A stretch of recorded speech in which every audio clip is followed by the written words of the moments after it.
Selamat datang di channel kami.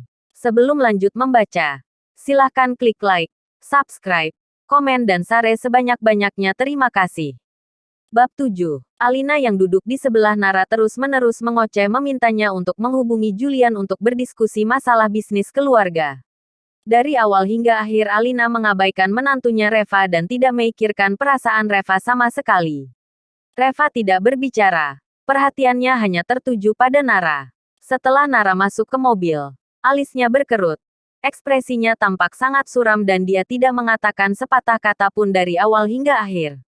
Situasi ini membuat orang mengira dia sedang sangat bosan. Hati Reva sangat sakit. Apakah pulang bersamaku membuatmu begitu membosankan? Julian itu. Apakah dia begitu penting? Tak lama kemudian semua orang sampai di gerbang perumahan. Reva kemudian memarkir mobilnya dan ketiga orang itu lebih dulu naik ke atas.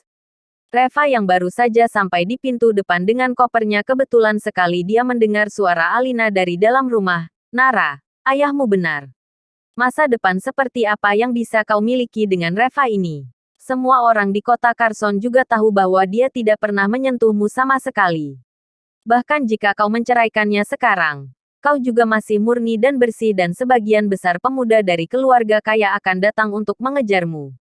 Kau pasti bisa menemukan 1000 kali 10.000 kali pemuda yang lebih baik dari dia.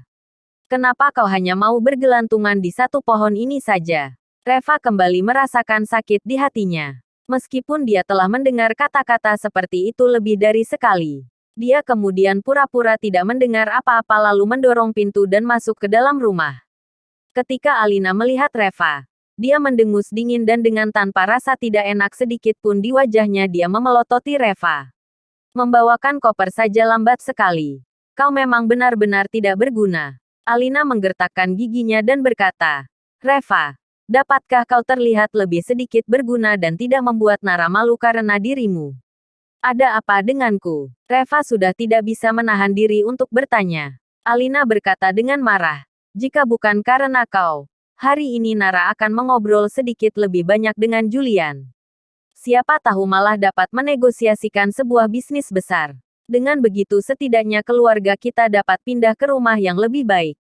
Tetapi karena kehadiranmu tadi telah merusak semuanya. Bisnis besar pun hilang begitu saja. Apakah kau paham? Reva terlihat sedikit mengernyit. Dan ini pun dikatakan sebagai kesalahanku. Lalu apa kalian tahu apa yang dipikirkan Julian? Kalau seperti ucapan kalian itu maka aku menjadi katak dalam tempurung dengan membiarkan istriku pergi untuk berhubungan dengan pria lain untuk mendapatkan imbalan yang disebut bisnis besar itu. Reva menekan amarahnya. Ma, jangan panggil aku. Alina langsung menyela Reva. Hubungan kita tidak sedekat itu. Wajah Reva memerah. Julian itu memiliki niat jahat terhadap Nara. Kalian sebenarnya tahu ini semua. Dia sebenarnya bukan mau membicarakan bisnis dengan Nara tetapi memiliki motif lain. Memangnya kenapa? Alina berkata dengan kencang. Ketika melakukan bisnis di luar, memang harus bersosialisasi. Itu tidak bisa dihindari. Di keluarga orang lain itu suamilah yang bersosialisasi di luar. Tetapi di sini kau malah membuat istrimu bersosialisasi di luar untuk mendukungmu. Dan kau masih enak hati mengatur-ngatur Nara. Reva berkata dengan cemas. Aku tidak mengatur-ngatur Nara. Cukup. Nara mendengus dan dia memelototi Reva dengan marah. Aku lelah. Nara mendorong pintu dan masuk ke kamarnya. Alina memelototi Reva. Apa kau tidak mendengar? Nara sudah lelah.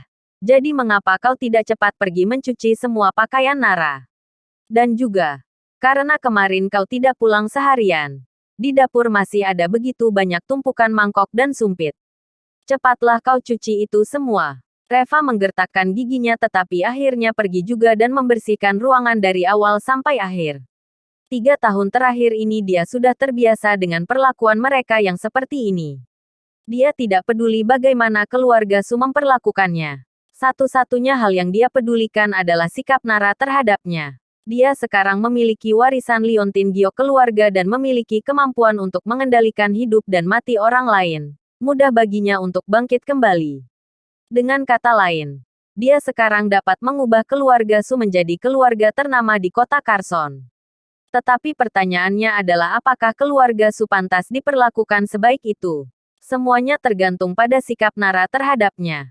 Jika Nara tidak memiliki perasaan padanya maka masa pernikahan selama 3 tahun itu harus dilepaskan. Jika Nara masih memiliki perasaan padanya maka dia harus tetap bertanggung jawab sebagai seorang suami. Jika kau tidak meninggalkanku, aku akan memberikan segalanya untukmu. Setelah membereskan semuanya Reva masuk ke dalam kamar. Di dalam kamar itu ada 2 tempat tidur. Yang satu adalah tempat tidur besar milik Nara. Tempat tidur yang satunya lagi dengan lebar kurang dari 1 meter adalah milik Reva. Nara sedang duduk di dekat meja rias terlihat linglung seolah sedang memikirkan sesuatu dengan ekspresi sedih di wajahnya. Mendengar suara Reva, Nara menoleh ke satu sisi dan menghapus beberapa air mata yang keluar dari sudut matanya.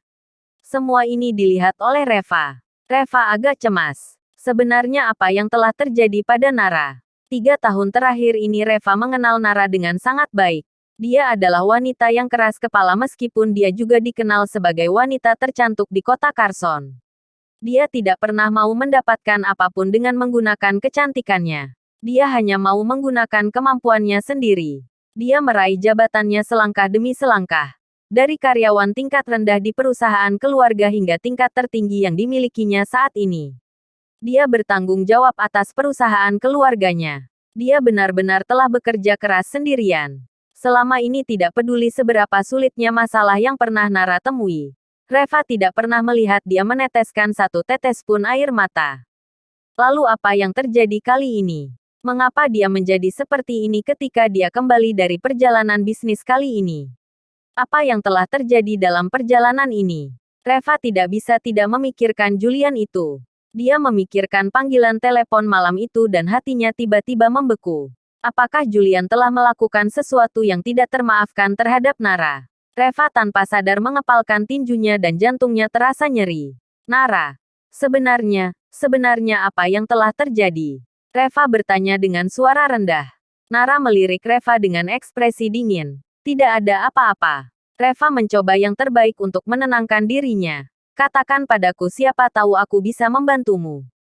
Kau bisa membantuku. Nara menatap Reva dengan dingin. Apa yang dapat kau gunakan untuk membantuku? Reva, kau bahkan tidak bisa menjaga dirimu sendiri dan kau masih berkata ingin membantuku. Bagaimana caranya? Reva tiba-tiba menyimpulkan dia tidak bisa memberitahu Nara bahwa dia telah memperoleh warisan keluarganya dan sekarang dia sudah menjadi dokter jenius. Kematian keluarga Lee masih menjadi misteri. Sebelum dia memiliki kekuatan yang cukup dia tidak berani membocorkan keadaan dirinya. Dia harus mencari tahu apa yang Nara pikirkan tentang dia dan kemudian memutuskan apakah akan memberitahu Nara tentang hal ini. Nara orang yang tidak berguna. Reva, kau lakukan pekerjaanmu sendiri dengan baik saja. 3 tahun. Kau sudah bekerja di rumah sakit selama 3 tahun. Semua orang yang bekerja di sana semakin lama semakin baik keadaannya. Tetapi mengapa hanya kau yang semakin lama semakin merosot?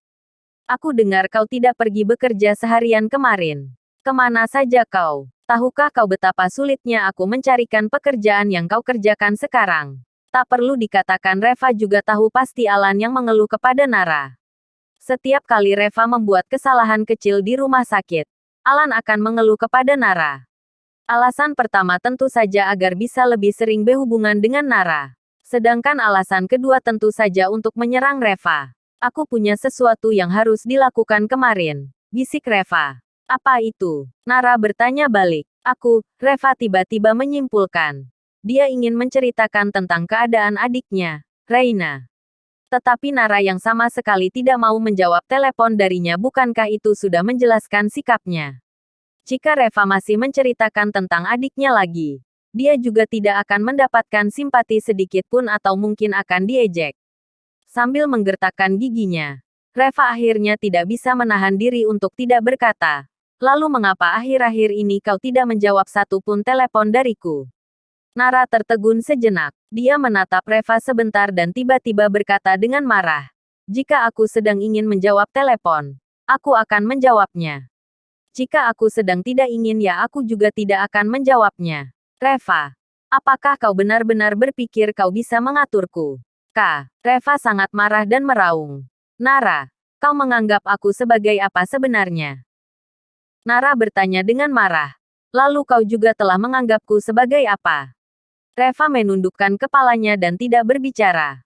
Jika di masa dulu dia akan memberi tahu Nara tanpa ragu bahwa dia adalah istrinya. Tapi sekarang, Reva tidak akan mengatakan itu. Dia merasa jijik. Nara yang tak mendapatkan jawabannya menjadi lebih kesal dan berkata, "Keluar. Jangan biarkan aku melihatmu." Bersambung.